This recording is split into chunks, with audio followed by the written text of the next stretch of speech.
Aujourd'hui, j'aimerais vous amener dans un petit voyage au pays des platistes, ces gens qui pensent que la Terre est plate, et en plus particulièrement faire un petit voyage en Antarctique. Une vidéo sur la chaîne YouTube du journal Le Parisien fait un joli petit carton sur cette histoire de ce platiste qui va en Antarctique pour essayer de prouver que la Terre est plate et qui découvre que la Terre est ronde. On voit que cette vidéo marche très bien. Dans les vidéos qui font à peu près le même nombre de vues, les vidéos sont beaucoup plus anciennes, hein. On le voit 6 ans, 4 ans, 2 ans, 9 ans, 3 ans, 2 ans, 2 ans. Or, cette vidéo n'a que un mois et elle fait 1,4 million de vues. Si l'on va sur l'accueil de la chaîne YouTube du Parisien, on découvre que dans les vidéos qui ont un mois, la moyenne est plus de l'ordre de quelques dizaines de milliers de vues ou éventuellement le demi-million de vues pour les vidéos qui marchent le mieux. Et pourtant, cette vidéo-là fait 1,4 million de vues. Vous voyez les vidéos autour, 91 000, 135 000, 221 000 vues. Une interprétation légère pourrait consister à penser que la raison de ce succès, c'est le côté scandaleux, le côté surprenant de gens qui pensent que la Terre est plate. Et j'aimerais vous montrer que c'est pas tout à fait exact. Et je voudrais souligner le fait que l'algorithme YouTube favorise les vidéos qui sont regardées jusqu'au bout.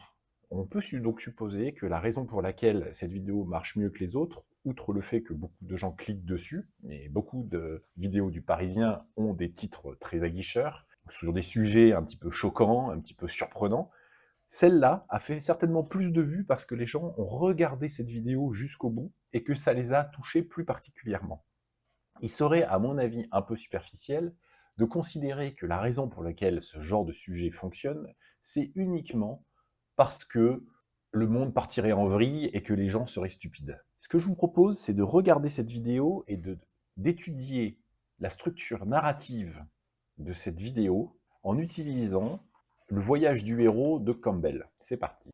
That is the actual sun. No balloons, no green screen. Sometimes you are wrong in life. Ce célèbre youtubeur complotiste est parti en Antarctique pour prouver que la Terre était plate et il a découvert qu'elle est ronde. Donc là, nous avons une première partie qui est une introduction, 14 secondes, c'est rapide, sur une vidéo de 3 minutes 13, c'est un peu normal, mais qui est ce qu'on pourrait appeler un flash forward. C'est-à-dire que dès le début, la journaliste va nous montrer le dénouement de l'affaire, ou plus exactement, le cœur de l'affaire, le centre de l'affaire. La partie qui a fait cliquer, c'est-à-dire exactement le titre, il est parti en Antarctique pour prouver que la Terre était plate et il a découvert qu'elle était ronde. On pourrait se dire, bah, la vidéo est terminée, elle fait 14 secondes, on a l'information. Et pourtant, on va continuer à regarder. Parce que ce qui nous intéresse, c'est de connaître l'histoire de cette personne qui est passée d'un état antérieur, assez surprenant, qui est « je pense que la Terre est plate », à un nouvel état qui est « non, la Terre est ronde ». Comme la majorité des gens, quoi qu'on en dise, pensent que la Terre est ronde, ça intéresse immédiatement de savoir comment quelqu'un qui était dans l'erreur se met à revenir dans le droit chemin et à revenir vers un niveau de compréhension du monde qui est plus en adéquation avec la réalité d'après ce que l'on pense. L'homme qui a filmé ces vidéos s'appelle Giran Campanella et il est platiste. Les platistes, ce sont ces personnes qui, malgré les nombreuses images satellites, les témoignages d'astronautes et toutes les preuves scientifiques sur le sujet, pensent que la Terre est plate. Selon cette théorie, notre planète serait un grand disque immobile entouré d'un énorme mur de glace, l'Antarctique. Et le platiste Giran Campanella a décidé de se rendre au pôle Sud pour prouver qu'il avait raison. Cette deuxième phase de la vidéo, qui dure pas beaucoup plus, puisque nous sommes à 36 secondes, expose le monde de Campanella, de ce youtubeur qui veut prouver que la Terre, qui pense que la Terre est plate, et ce monde, c'est le monde des platistes. Les platistes vivent dans le même monde que le reste de l'humanité. Pour autant, ils voient les choses différemment. Si on prend la structure narrative Joseph Campbell, donc petite parenthèse sur Joseph Campbell, c'est un universitaire qui a étudié toutes les mythologies et toutes les histoires, les contes de fées du monde, et qui a essayé d'en tirer une structure narrative commune. Le même squelette, ça n'est jamais les mêmes histoires. En revanche, il considérait, et il l'a prouvé de manière flamboyante, dans un livre notamment qui résume ses travaux, qui s'appelle « Le héros aux mille et un visages », je vous mets le lien du livre dans la description, il considère donc qu'il y a cette espèce de trame narrative dans toutes les histoires qui fait que ces histoires nous intéressent, parce qu'elles nous apportent quelque chose, et elles ne font pas que nous apporter du divertissement, elles résonnent en nous, elles résonnent dans notre psychologie, elles résonnent dans notre humanité. Dans cette structure narrative qu'il décrit, il y a au départ un personnage qui va devenir le héros de l'histoire. Il ne faut pas prendre le héros de manière positive ou négative, là. Il faut simplement le prendre comme la personne qui est le centre de l'histoire et qui vit dans un monde dans lequel il y a quelque chose qui lui manque. Il a une insatisfaction. Je pense qu'on peut considérer qu'un platiste est quelqu'un qui vit dans le même monde que nous, mais ce monde ne le satisfait pas. Il cherche à voir plus. Il pense qu'il y a des choses qu'on lui cache. Il y a une forêt à l'orée du village dans laquelle nous n'avons pas le droit d'aller, et lui est attiré par cette forêt et par les mythes et légendes dont on parle, et il est surtout attiré par cet interdit. Ce platiste, Campanella, qui vit dans le même monde que nous, pense qu'il y a d'autres réalités à aller chercher. Et de cette insatisfaction, le héros part en voyage. Il a participé à un projet collaboratif entre des partisans de la Terre plate et de la Terre ronde qui s'appelle The Final Experiment. You're taking flat earthers If you don't know, NASA makes clouds. and globe earthers Where's the container? No. Stop. to Antarctica. Objectif, régler le débat une bonne fois pour toutes. Pour vérifier leurs affirmations. Donc, le héros, selon la structure de Campbell, part en voyage. Là, nous avons quelqu'un qui part en voyage en Antarctique. C'est-à-dire que sur Terre, si on reste sur la planète, c'est difficile de faire quelque chose qui est plus un voyage que partir en Antarctique. Pas besoin de développer. Tout le monde comprend les difficultés qu'il peut y avoir, la question du financement. On va revenir sur cette question du financement parce que, pour le coup, je pense que c'est une petite erreur que fait le Parisien dans son narratif. La difficulté du financement, la difficulté de la longueur du voyage, la difficulté climatique de se retrouver vraiment à un endroit extrêmement hostile, l'endroit le plus hostile de la planète, le plus éloigné de la planète et de la technologie et des secours éventuels. Respectives, plusieurs youtubeurs des deux camps se sont rendus en Antarctique pour observer le soleil et voir s'il était présent 24 heures dans la journée, ce qui ne serait pas possible avec une Terre plate. This is the solar tracking mount, and it has stayed perfect with the sun for the last 24. So just every day, the sun just goes around. But it's not fake. That's all I want you guys to know. That is the actual sun. No balloons, no green screen, no pretend. I don't know what to tell you. Le coût du voyage, 31 000 $.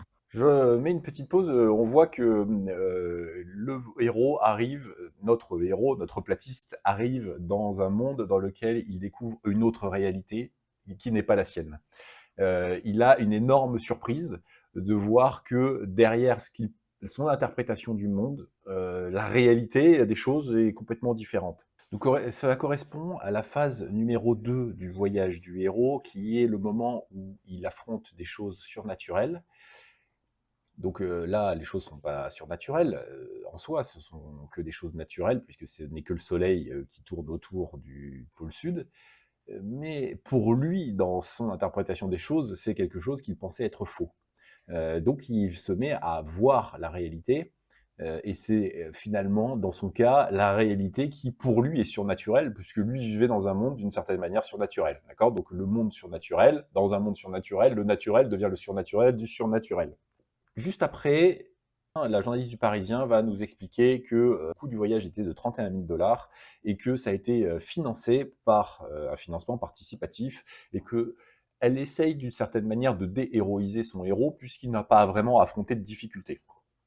A été pris en charge par l'organisateur pour un représentant de chaque camp. Côté platiste, c'est Diran Campanella qui a eu cette chance et il n'a donc rien déboursé pour sa durée en Antarctique. Les gens comprennent tous que le type a fait un voyage en Antarctique et en réalité, le fait que son voyage ait été financé par quelqu'un qui a pris sur lui l'organisation et en partie les frais, puisque en fait c'est un financement participatif, ça correspond à un archétype de personnage dans le voyage du héros qui est le mentor.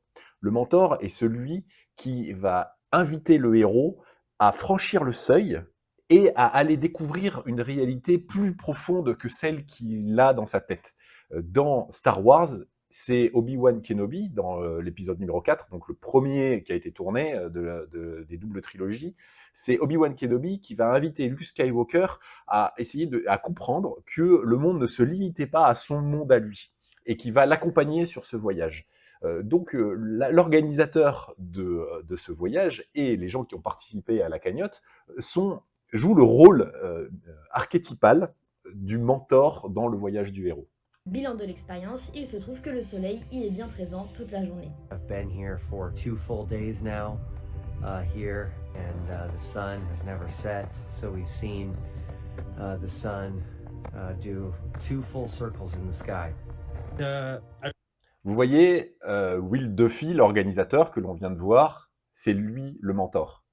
Et regardez comment notre héros, Gérard Campanella, va parler de Will Duffy, son mentor. I respect Will Duffy for being a stand-up guy, at least in the way that he kept saying it was true. I kept saying it wasn't. He said, "You want to go? I'll take you," and brought me here, and it's a fact. Il est venu me voir et il m'a dit « Je t'emmène » et il m'a emmené ici. Difficile de coller mieux à la définition du mentor. The sun does circle you in the south. So what does that mean? You guys are gonna have to figure that out. Là, il va se passer, tout va très très vite. Le voyage du héros, normalement, c'est une épopée qui dure et qui peut durer sur des films, des romans, sur des mythologies très très très longues. Là, on a le résumé d'une mythologie en 3 minutes 13. C'est un peu dommage que ça ne fasse pas 3 minutes 14, ce qui permettrait de dire que ça correspond au nombre pi et ça nous permettait de faire un peu d'ésotérisme, mais c'est dommage. Et là, on est déjà sur le retour du héros. Il n'est pas retourné physiquement dans son ancien monde, qui correspond à la dernière phase du voyage du héros, mais il y retourne par la magie de la caméra et des moyens technologiques, puisqu'il va s'adresser à ceux de son monde. Donc c'est comme s'il était en train de revenir au village, à son village d'origine, et de s'adresser aux gens qui font partie de son monde, pour leur apporter une illumination. C'est-à-dire apporter le résultat de son voyage, le résultat de son expérience. Ce qui est important à comprendre, c'est que dans les mythes, Campbell nous dit que le héros a une illumination, mais immédiatement, il a le sentiment qu'il ne peut pas communiquer cette illumination et qu'il ne peut que amener les gens sur le chemin pour qu'ils découvrent par eux-mêmes. C'est pour illustrer ça, Campbell utilise le bouddhisme et le mythe de Bouddha en montrant que le Bouddha, une fois son illumination faite, il a une réticence parce qu'il se dit qu'il n'arrivera jamais à communiquer ça aux autres et que donc il n'est là que pour montrer la voie. C'est le principe de la voie dans le bouddhisme. Donc Campbell utilise ce mythe-là pour expliquer cette difficulté systématique dans toutes les histoires que le héros a à transmettre et lui-même devient d'une certaine manière qu'un mentor pour d'autres gens pour parvenir à la vérité. Yourself, don't listen to my beliefs or my opinion. It shouldn't matter to you. But at least you should be able to accept that the sun does exactly what these guys. Ok, donc je ne vous dirai pas, moi, la vérité. Vous avez vous-même à faire ce chemin. En revanche, prenez en compte ce que moi j'ai vécu et ce que je vous dis de ce que j'ai vécu, de manière à vous mettre en route pour arriver à la vérité. Sur sa chaîne YouTube Diranisme, Diran Campanella a donc fait un direct pour s'adresser à ses 164 000 abonnés et il a admis qu'il se trompait depuis le début. To me, it means that the AE map no longer works. I'll be called a shill for just saying that. And Vous voyez, je serais appelé un charlatan pour dire que nos cartes, c'est les cartes des platistes, ne sont pas correctes et qu'elles ne fonctionnent pas. Donc il a ce sentiment immédiat de se dire je vais être mal jugé, les gens ne vont pas me comprendre. Mon village ne va pas me comprendre. Je vais leur apporter une réalité qui ne correspond pas à la leur et ça va m'apporter des difficultés, mais je suis obligé, de par le voyage initiatique que j'ai vécu, de retransmettre ça parce que c'est quelque chose qui a bouleversé ma vie et qui m'a transformé, qui m'a fait passer d'un état A à un état B. Et ce passage d'un état A à un état B, c'est la trame de toute histoire. S'il n'y a pas ce passage-là, il n'y a pas d'histoire. you know what? If you're a shill for being honest, so be it. Et vous voyez, j'assume c'est d'être mal vu pour être moi-même, parce que je suis devenu moi-même. I honestly believe there was no 24-hour sun. I honestly now believe there is. Comme quoi, avec un peu de bonne volonté et un voyage tout frais payé, il n'est jamais trop tard pour changer d'avis. Là, c'est malheureusement l'incompréhension complète du journaliste qui a besoin de détruire le héros pour lui montrer qu'en fait, même son voyage est ridicule et que tout ça est grotesque, et donc donner un petit sentiment de supériorité par rapport à cette histoire, alors que cette histoire est magnifique.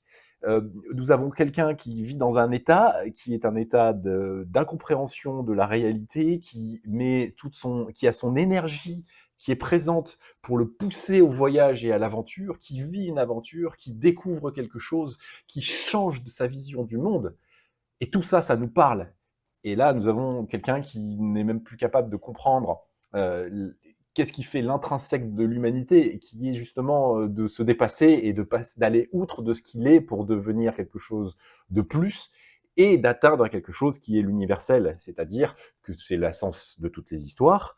Le processus que je viens de décrire est l'essence de toutes les histoires, mais il atteint quelque chose d'universel aussi parce que dorénavant, il peut s'adresser à l'ensemble de l'humanité avec cette connaissance qu'il a acquise. Alors l'ensemble de l'humanité va dire « oui, mais gars, nous on le savait ». Peu importe.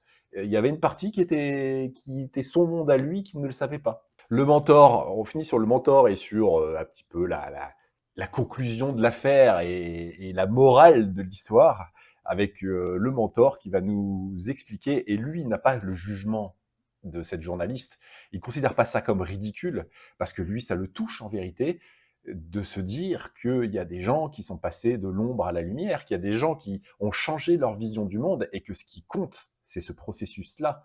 On revient à l'histoire de la voie du Bouddha, et que ce qui est beau, c'est des gens qui se mettent en marche pour essayer d'aller au-delà de ce qu'ils sont et de découvrir d'autres réalités. That we have doing this, and the more people that are starting to learn about the world that we live in and how to understand the movement of the sun in relation to the earth, the better off we're all going to be, and it'll bring us. Plus des gens se poseront des questions et vivront ces voyages du héros, plus la société se portera bien et plus on se rapprochera de la vérité, car voilà réellement l'objectif de tout ça, c'est de se mettre en marche vers la vérité. Closer to the truth. Voilà les amis, j'espère que cette interprétation vous aura appris des choses. Moi, je suis dans une démarche de comprendre qu'est-ce qui fait la structure d'une histoire, de manière à être capable moi-même de raconter des histoires, car je fais le constat que par le logos, par le raisonnement, je n'arrive pas à convaincre les gens et je ne parviens pas à transmettre ce que je voudrais transmettre, peu importe le contenu, que ce soit un contenu important ou un contenu beaucoup plus léger. Mais j'ai beaucoup de mal dans le monde actuel à transmettre. Or, je me rends compte que des gens, par des histoires, arrivent à transmettre des choses que je ne parviens pas à transmettre par des raisonnements. Donc, je veux apprendre à raconter des histoires, et pour apprendre à raconter des histoires, je regarde ce qui marche, je fais l'hypothèse que ça suit une trame narrative qui est une bonne trame narrative, et je m'appuie énormément sur le travail de Joseph Campbell pour cette interprétation-là, et je vous en fais part pour voir si ça peut faire un peu d'écho en vous. Si ça vous a plu, la seule chose que je vous demande pour m'aider, c'est simplement de transférer le lien de cette vidéo à quelqu'un à qui ça pourrait plaire, car je crois beaucoup plus au fait que des gens transmettent aux autres ce qui leur plaît pour l'algorithme YouTube et pour la diffusion de mon travail. À bientôt!